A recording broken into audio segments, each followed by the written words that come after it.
जय महादेव, जय भोलेनाथ। नमस्कार, मैं साधना पांडे मार्गदर्शन पे आपका स्वागत करती हूँ। दोस्तों, आज की वीडियो निचोड़ है, निष्कर्ष है।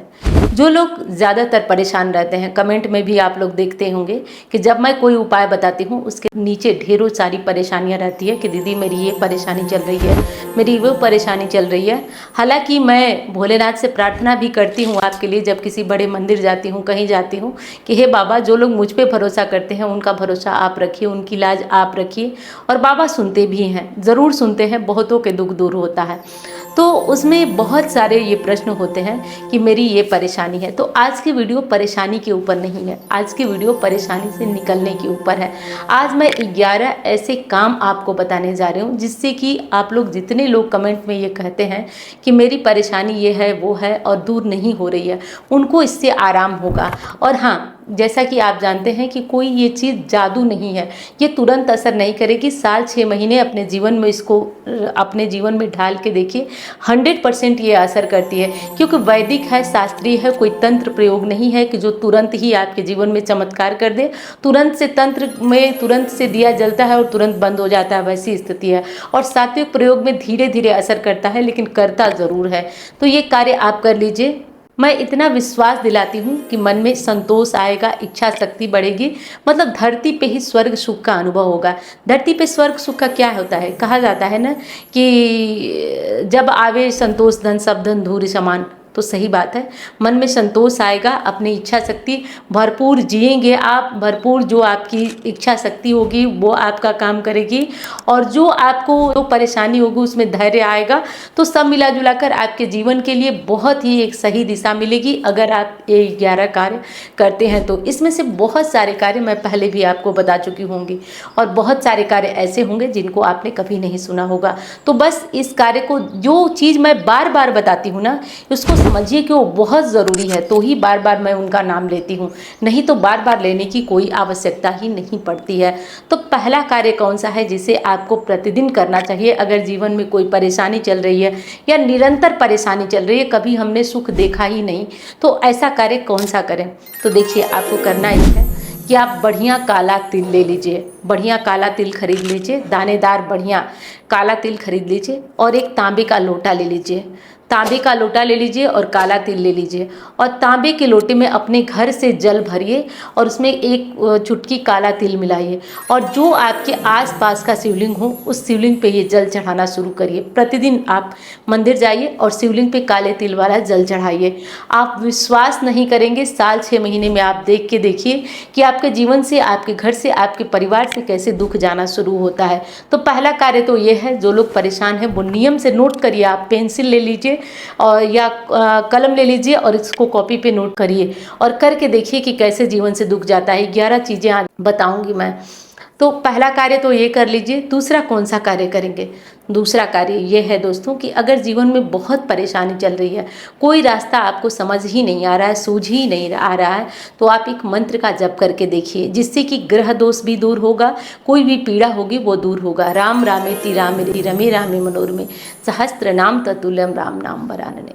आप इस मंत्र का जप शुरू करिए। आप किसी भी राशि के हो, किसी भी लग्न के हो, किसी भी उम्र के हो, लड़के हो लड़की हो, आप इस मंत्र का जप प्रारंभ करिए। आप देखिए आपके जीवन से कैसे परेशानियां दूर होती हैं। और तीसरा कौन सा कार्य है जिसे आप कर सकते हैं? तीसरा कार्य है कि आप किसी भी लग्न के हो, राशि को हो या लग्न राशि, या कोई ऐसी बात नहीं हो रही है, यहाँ पे विशेष बात ये हो रही है कि आप पीपल पूजा शुरू कीजिए। अब ये बात आपने बहुत बार सुनी होगी, आप पीपल पूजा शुरू करिए। आप शनिवार और गुरुवार के दिन, आप शनिवार को थोड़ा सा काला तिल और चावल डालकर पीपल में जल चढ़ाइए और गुरुवार के दिन थोड़ा सा हल्दी, दूध और मीठा डाल करके पीपल में जल चढ़ाइए। पीपल में जल चढ़ाना शुरू करिए। आपको ये चौथा कार्य बहुत ज़्यादा आपको मदद मिलेगी अपने जीवन को सुधारने में। ये चौथा काम करिए। पांचवा कार्य है कि आपको अपने घर में रोटी बनाना होगा। रोटी प्रतिदिन बनाते होंगे, तो जिसमें से एक रोटी, पहली रोटी गाय की होनी चाहिए, दूसरी रोटी कौवों के लिए। और नियम ये लगना चाहिए, ऐसा नहीं कि ये नियम आज किए, कल किए, परसों किए, नहीं किए फिर छोड़ दिए। तो कल जो दूसरी रोटी होती है वो छोटी सी ही बनाइए, कौवों के लिए तोड़कर छत पर या कहीं डाल दीजिए। और तीसरी रोटी कुत्तों के लिए होना चाहिए। तीसरी रोटी बनाएं या अंतिम रोटी बनाएं अब बहुत सारा प्रश्न आता है कि क्या पीरियड्स में रोटी दे सकते हैं? जी हाँ, बिल्कुल, इसमें कोई दिक्कत नहीं है। गाय, कुत्ता, कौवों को रोटी आप पीरियड्स में भी दे सकते हैं। अब जो दोनों टाइम रोटी बनती है, जैसा कि हमारे घरों में दोनों टाइम रोटी बनती है, तो हम लोग क्या करें, दोनों टाइम ये नियम करें। तो देखिए, गाय कौवे को तो रोटी दोनों टाइम के लिए निकाली जाती है, लेकिन कुत्ते की रोटी रात को निकाली जाती है। रात को निकालना बहुत शुभ होता है, रात को ही कुत्ते की रोटी। और हाँ, जो अपनी रोटी होती है ना, अपने खाने वाली रोटी से बड़ी मोटी रोटी कुत्ते के लिए बनाना चाहिए। मतलब अपनी रोटी से बड़ी रोटी कुत्ते की रोटी होनी चाहिए। तो इस विशेष बात का आप लोग ध्यान करिए, जो बहुत आपके जीवन में हेल्प करेगा, आगे बढ़ने में, आपके जीवन से परेशानियों को दूर करने में। आप ये नियम पालन तो करके देखिए, मैं लिख के देती हूँ कैसे जीवन परिवर्तित होता है, आप करके देखिए। अगला कौन सा कार्य है, मैं गिन नहीं रही हूँ, आप लोग गिन लीजिएगा। अगला कौन सा कार्य है जिसे कि आपको करना होगा? अगला कार्य है कि एक विशेष तरीके का ऊर्जा एनर्जी होती है आपके घर के मंदिर में। तो आप अपने घर के मंदिर में 5 मिनट ही सही बैठ करके और बिल्कुल मौन रहिए और जो भगवान आपके आराध्य देव हैं उनका ध्यान करिए, उनका मंत्र जपिए। 5 मिनट सही बैठकर मौन रहिए और उनका मंत्र जपिए, उनसे मन से कनेक्शन लगाइए, उनसे मन से जुड़ाव महसूस करिए। अगला कार्य ये करिए जो बहुत ज़रूरी है आपके लिए करना। और उसके बाद कौन सा कार्य करेंगे आप? तो दोस्तों, इसके बाद अब अगला कार्य आप ये करेंगे कि अमावस्या हो गया या पूर्णिमा हो गई, पूर्णिमा अमावस्या के दिन आपको क्या करना है कि आप अपने घर में थोड़ा सा आटा भून लीजिए और थोड़ा सा चीनी मिला लीजिए और चींटियों के बिल के पास जाकर इसे डालिए। एक तो चींटियों के बिल के पास डालने से क्या होता है कि परेशानियां दूर होती हैं, दुश्मन परास्त होते हैं और आपके धन आने के मार्ग बनते हैं। तो ये कार्य आप जा कर के आप चींटियों के बिल के पास, आप कहीं पार्क में जा सकते हैं, आप कहीं भी जा करके देखेंगे तो वो चीज़, चींटियाँ आपको मिल ही जाएंगी। तो ये अमावस्या पूर्णिमा को करिए। हर दिन करते हैं तो बहुत बेहतर, नहीं तो अमावस्या पूर्णिमा को आप अनिवार्य रूप से करिए। अगर फिर भी आपके परेशानियाँ दूर नहीं हो रही हैं तो आप एक कार्य करिए। आप बहुत संकट में हैं, कोई पैसा लेकर चला गया है या आप कर्जे में डूब गए हैं, कर्जे के लिए तो बहुत अच्छी वीडियो मैंने अभी बताई है। और जो लोग गारंटी से कहती हूँ, ये हमारा दुर्भाग्य है कि हम इस वीडियो को देख नहीं पाते हैं, वीडियोस को देख नहीं पाते हैं और केवल कमेंट करते हैं, दीदी ये बताइए, वो बताइए, वो बताइए। दीदी क्या बताएंगी? जो वीडियोस में दिल से बताई जाती है ना, वो कमेंट में नहीं हो पाता है। उसको समझने का प्रयास करिए आप लोग। तो जल्दी ही हालांकि उसको देखने वाले जो दर्शक हैं वो बहुत कम है, लेकिन आप लोग फिर भी उस वीडियो को मैं कहूँगी कि जो कर्जे में परेशान है वो उस वीडियो को ज़रूर देखिए। एक एक वीडियो को मैं पूरे दिल से बनाती हूँ, जान निकाल करके उसमें रख देती हूँ कि आप लोगों के लिए वो फ़ायदा करे। लेकिन ये दुर्भाग्य है कि कुछ लोग देखते हैं और ना देख करके भी लोग कमेंट में पूछते हैं। खैर चलिए, आपकी इच्छा, मैं तो प्रयास करती रहती हूँ। चलिए अपने लक्ष्य पे चलते हैं। तो मैं बात कर रही थी कि एक नारियल ले लीजिए, जो ये पानी वाला देवी जी को चढ़ाते हैं, जटा वाला नारियल। अपने सिर से 7 बार उतारिए, क्लॉकवाइज नहीं, एंटी क्लॉकवाइज उतारिए। उतार करके इसे हनुमान जी के मंदिर में मंगलवार को रखाइए। हर मंगलवार में 7 मंगलवार ऐसा करिए, 7 मंगलवार करिए, आपको बहुत लाभ होगा, आराम होगा। अगला कार्य है, ये सारे नियम आपको करते, जितने दिन बता रहे हो उतने दिन करते जाना है। अगर 7 मंगलवार बता रहे हूँ तो आप 7 मंगलवार करके छोड़ दीजिए। अगला कार्य करना है कि आपको अपने जीवन में एक कार्य और करके रखना है। कौन सा? तो आपको ये करना है कि आप तुलसी की माला बनाइए। 108 पत्तियों की बना सकते हैं, 11 पत्तियों की, 21 पत्तियों की, 51 पत्तियों की तुलसी की माला बनाकर मंगलवार को हनुमान जी के मंदिर में जाकर अपनी कामना सोचते हुए हनुमान जी के मंदिर में पहना दीजिए। देखिए, प्रत्यक्ष रूप से हनुमान जी आपकी मदद करते हैं। कैसे आपका काम नहीं बनेगा? आप किसी भी दुविधा में हो, संकट में हो, रोग में हो, बीमारी में हो, परेशानी में हो, आप बाहर निकलेंगे। बस विश्वास आपका गहरा होना चाहिए, आप निश्चित तौर पे बाहर निकल करके आएंगे। तो इस विश्वास को कायम रखिए। और हाँ, अगला कौन सा कार्य करेंगे, बताना भी बहुत सारा है, इसलिए बहुत ज़्यादा समझा नहीं पा रही हूँ आपको। तो अगला कौन सा कार्य है जिसे आप कर सकते हैं और आपके लिए ये बहुत फ़ायदेमंद रहेगा? अगला कार्य होने वाला है दोस्तों कि आपके लिए विशेष है, ये विशेष है जो कि आपके लिए कर ही लेना है। अगला कार्य है कि आप प्रतिदिन जो अपने जीवन में सो करके उठते हैं, सो करके जब उठते हैं तो अपने मुख्य दहलीज पर, विशेषकर महिलाएं, दहलीज पर 1 लोटा पानी जरूर डाला करें। इससे भी आपके घर में उन्नति आती है और तरक्की होती है। और इसके बाद और एक कार्य कौन सा कर सकते हैं जिससे कि आपके जीवन में तरक्की आएगी?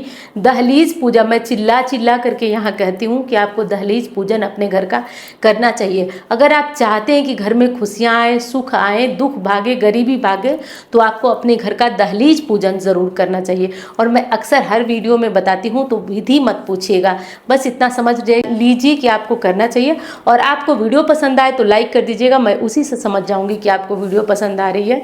बाकी तो आप लोग वीडियोस को शायद आधा देखते हैं, क्या देखते हैं कमेंट में तो बहुत सारी बातें होती हैं। अगर वीडियोस को देखकर उनको फॉलो करना शुरू कर देते तो मैं विश्वास से कहती हूँ जीवन बदलते देर नहीं लगती। करके देख लीजिए आप लोग। चलिए मैं मिलती हूँ अन्य वीडियो में। पिछले साल की बात इस साल भी रुद्राभिषेक वाराणसी में बाबा भोलेनाथ के आशीर्वाद से संपन्न होने जा रहा है। आप लोगों में से जो लोग भी रुद्राभिषेक अपनी मनोकामना की पूर्ति के लिए करवाना चाहते हैं, जो लोग कराना चाहते हैं, जो बहुत दिनों से परेशान है किसी मनोकामना को लेकर, वो अपनी मनोकामना पूर्ति के लिए रुद्राभिषेक में शामिल हो सकते हैं, रुद्राभिषेक करा सकते हैं। रही बात दक्षिणा की कि दक्षिणा कितनी लगेगी, तो एक चीज़ मैं दावे के साथ बता दूं दोस्तों कि जितना आप घर पे कराते हैं उससे भी बहुत कम हिस्सा आपका मंदिर में लगेगा। केवल इतना लगेगा कि आप ब्राह्मण लोगों को दक्षिणा आपके रुद्राभिषेक का दिया जा सके। और जो मंदिर का खर्च होता है, क्योंकि इतना आसान नहीं है वाराणसी के किसी मंदिर में जाकर के रुद्राभिषेक करा पाना, वो भी सावन मास में। भीड़ अत्यंत होती है, परेशानी अत्यंत होती है। बड़ी जद्दोजहद और भाग दौड़ के बाद हम लोग ऐसा करवा पाते हैं और आप लोगों का प्रेम है। और सबसे बड़ी बात कि बाबा के आशीर्वाद के बिना तो एक पत्ता नहीं हिलता है। बाबा की कृपा है और बाबा बुला रहे हैं आप लोगों को, इसलिए ये रुद्राभिषेक का आयोजन वहाँ हो पाता है। तो 26 जुलाई को है दोस्तों, 26 जुलाई को ये रुद्राभिषेक है। जो लोग आना चाहते हैं वो अपना नाम, स्थान, गोत्र, और जो नहीं आ पाते हैं किसी कारण से, वो भी अपना नाम, स्थान, गोत्र बोले लिखवा दें ऑफिस नंबर पर। और फिर एक बार कह रही हूँ, दक्षिणा की चिंता बिल्कुल नहीं, क्योंकि दक्षिणा देखिए, मैं ये चाहती हूँ कि वो लोग भी इसमें शामिल हो जो कभी पूजा रुद्राभिषेक चाह कर भी किसी बड़े मंदिर में नहीं करा पाते हैं। तो ये भव्य बड़ा मंदिर है जिसमें कि रुद्राभिषेक और पूजा होने से हमारी मनोकामना पूरी होती है। बस एक बात का ध्यान आपको रखना है, ध्यान आपको ये रखना है कि अपनी मनोकामना, जैसे ऑफिस नंबर पर आप अपना नाम, स्थान, गोत्र नोट कराएंगे, मनोकामना किसी को नहीं बताएंगे। जब संकल्प लिया जाएगा तो आप अपनी मनोकामना बोलिएगा। जब यहाँ से आप नहीं आ पाएंगे तब तो आप बोलेंगे ही, और जब आप नहीं आ पाते हैं तो लाइव चलेंगी चीज़ें। पिछली बार तो कनेक्शन काफ़ी कट रहा था फ्रीक्वेंसी जैमर होने के कारण, लेकिन इस बार हम लोग वायर्ड व्यवस्था कर रहे हैं जिससे कि लाइव का कार्यक्रम हमारा कटे ना। तो आप लोग उस लाइव में अपनी मनोकामना बोलिए, देखिए कैसे चमत्कार हो जाता है।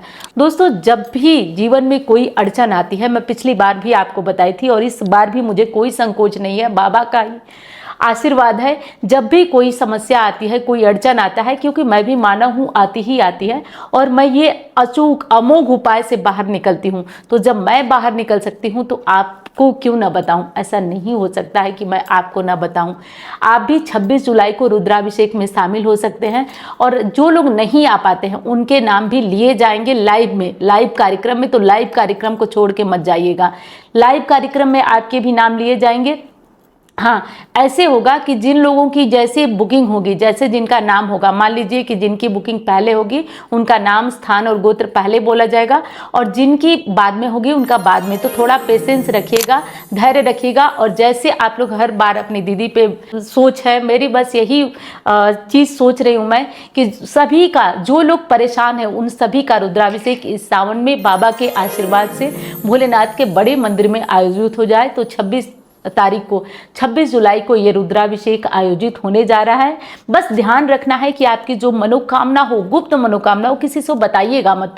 रुद्राभिषेक हो जाने के बाद 4 महीने वेट करिएगा, बाबा चाहेंगे तो। और एक चीज और, बहुत लोगों के काम पूरे हो गए हैं, एक बार वहां आने से आपके काम पूरे होते हैं। और नहीं आ पाते हैं, आपके नाम से, आपके गोत्र से यदि रुद्राभिषेक हो जाता है तो आपका काम निश्चित तौर पे बनेगा, निश्चित तौर पे बनता है। बस बाबा की कृपा बरसनी चाहिए। तो रुद्राभिषेक का आयोजन होने जा रहा है, इसका ध्यान रखिएगा। 26 जुलाई को है। 26 जुलाई से पहले आप अपना नाम, स्थान, गोत्र दे दीजिए। आपका इंतजार करूंगी, आपका स्वागत करूंगी।